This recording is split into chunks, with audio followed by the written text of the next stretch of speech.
قبر کی تنہائی اور گھبراہٹ سے بچنے کے لیے یہ 4 کام کرنے ہیں اور 4 کام ایسے ہیں جس سے بچنا ہے.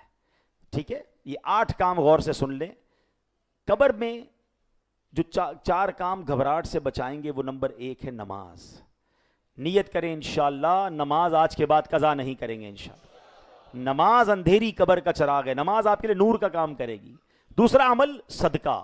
ہاں یہ بڑی نیکی ہے, اپنی زندگی میں صدقہ کر جاؤ, یہ پیسے آپ کی آخرت میں کام آئیں گے. اپنے مال, جو کہ آپ نے سنا نا حدیث میں کہ مال تو آنکھیں بند ہو کے یہیں رہ جائے گا, تو اچھا نہیں ہے میں اپنا مال خرچ کر کے آگے پہنچا دوں جو مجھے ادھر بھی کام آئے گا. ہاں ایک حدیث پاک ہے, حدیث قدسی ہے, اللہ فرماتا ہے اے ابن آدم اپنا مال میرے پاس جمع کرا دے. حدیث پاک کا مضمون ہے, نہ جلے گا نہ ڈوبے گا نہ چوری ہوگا, میں تجھے اس دن دوں گا جس دن تجھے ایک ایک نیکی کی ضرورت ہوگی. یعنی میں ادھر پیسے اللہ کی راہ میں دے دوں, یہ جمع ہو گیا اللہ کے پاس, جب کب ملے گا ملٹیپلائی ہوگا جب ایک ایک نیکی کی ضرورت ہوگی. اور وہ کون سا دن ہوگا؟ جب ماں بھی کام نہیں آئے گی, باپ بھی کام نہیں آئے گا. چلے آج ایک لگے ہاتھوں مشورہ بھی دے دیتا ہوں, ایک شریعت کا مسئلہ بیان کر دیتا ہوں, اللہ کرے کسی ایک کے دل میں بھی اثر کر گیا تو میرا بیان وصول ہو جائے گا. جب میں نے ابھی جملہ کہا نا کہ مرنے کے بعد مال ہم اپنے ساتھ نہیں لے جا سکیں گے, مگر ایک طریقہ ہے جس کے ذریعے آپ اپنا مال لے جا سکتے ہیں.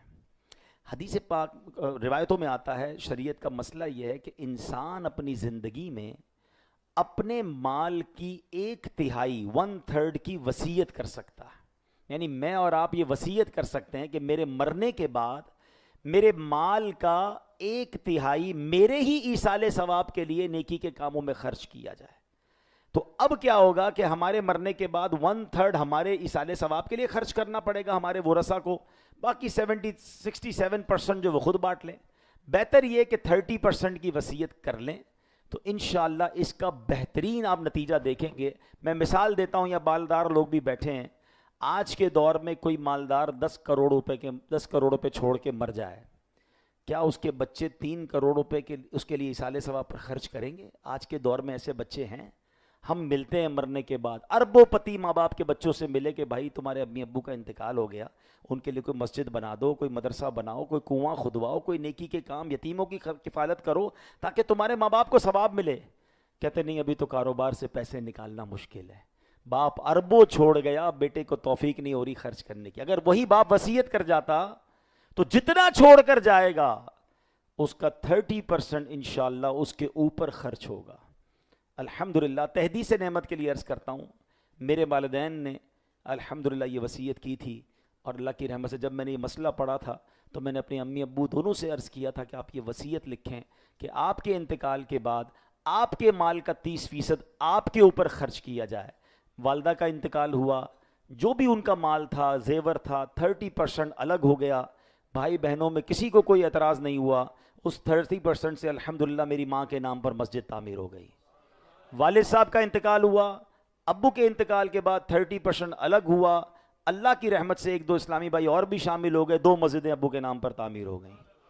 مجھے لوگ کہتے ہیں کہ آپ نے اپنے امی ابو کے نام کی مسجد بنائی ہے. میں نے کہا میں نے نہیں بنائی, میرے ماں باپ نے خود بنائی ہے. وہ وصیت کر کے گئے نا, مجھے اتنا زبردست یہ فارمولہ ملا, الحمدللہ میں نے بھی یہ وصیت کر دی.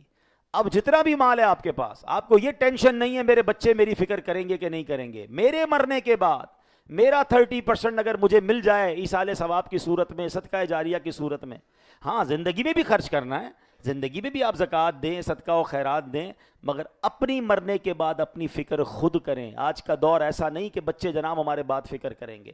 تو آپ کو یہ مشورہ دے رہا ہوں کہ آپ صدقہ و خیرات کے ذریعے اپنی قبر کو روشن کرنے کا سامان کر سکتے ہیں. زندگی میں مساجد بنائیے, زندگی میں جناب آپ نیکی کے کام کیجئے, صدقہ جاریہ والا کیجئے, ہو سکے تو وصیت بھی کر کے جائیں. تیسرے نمبر پر تلاوت قرآن بھی انشاءاللہ قبر کی وحشت اور گھبراہٹ سے بچائے گی. ایسے بزرگان دین کے واقعات ملتے ہیں جو روزانہ تلاوت کرتے تھے, اب قبر میں بھی انہیں تلاوت کرنے کا موقع مل رہا ہے. چوتھے نمبر پر ذکر اللہ کی کثرت, اپنی زبان کو ذکر اللہ سے تر رکھیں, قبر کی وحشت اور گھبراہٹ سے بچیں گے. 4 کام جو نہیں کرنے, اس میں ایک ہے جھوٹ, یہ بہت سخت گناہ ہے, جھوٹ سے بچیں. خیانت, کسی کا مال لے کر جو واپس نہیں کرتے, امانت لے کر واپس نہیں کرتے, یہ خیانت بھی قبر کی گھبراہٹ اور وحشت کا اور عذاب کا سبب ہے. نمبر 3 چغلی, ادھر کی ادھر ادھر کی ادھر, آج شب برات جو گناہگار نہیں بخشے جائیں گے نا، اس لسٹ میں بھی چغل خور ہے۔ اور چوتھے نمبر پر پیشاب کے چھینٹوں سے نہ بچنے والا، اپنے آپ کو جو پاک نہیں رکھتے نا، ہیں صحیح استنجا نہیں کرتے، پراپر غسل نہیں کرتے، ناپاک رہتے ہیں، قبر میں وہ بھی عذاب میں گرفتار ہوں گے۔ 4 عمل کرنے ہیں، 4 سے بچنا ہے، تو انشاءاللہ قبر جو ہے اس کی گھبراہٹ سے محفوظ رہیں گے۔ اللہ کریم سے دعا کرتا ہوں مولا، ہم نے حدیثوں میں سنا ہے کہ قبر یا تو جنت کے باغ ہوگی یا تو دوزخ کا گھڑا۔ اے کریم مولا، تیرے دربار میں آج شب برات دعا کرتے ہیں، ہماری قبروں کو جنت کا باغ بنا دینا۔ بلکہ ہماری دعا یہ ہے میرے مولا کہ ہم سب کی قبر جنت البقیع میں بنا دے۔ اے اللہ، ہمیں مدینے کے سوا کہیں موت نہ دینا، اور وہیں آقا کے قدموں میں، آقا کے جلووں میں ہمیں جنت البقیع میں مدفن نصیب فرما۔ آمین بجاہ النبی الامین صلی اللہ علیہ وسلم۔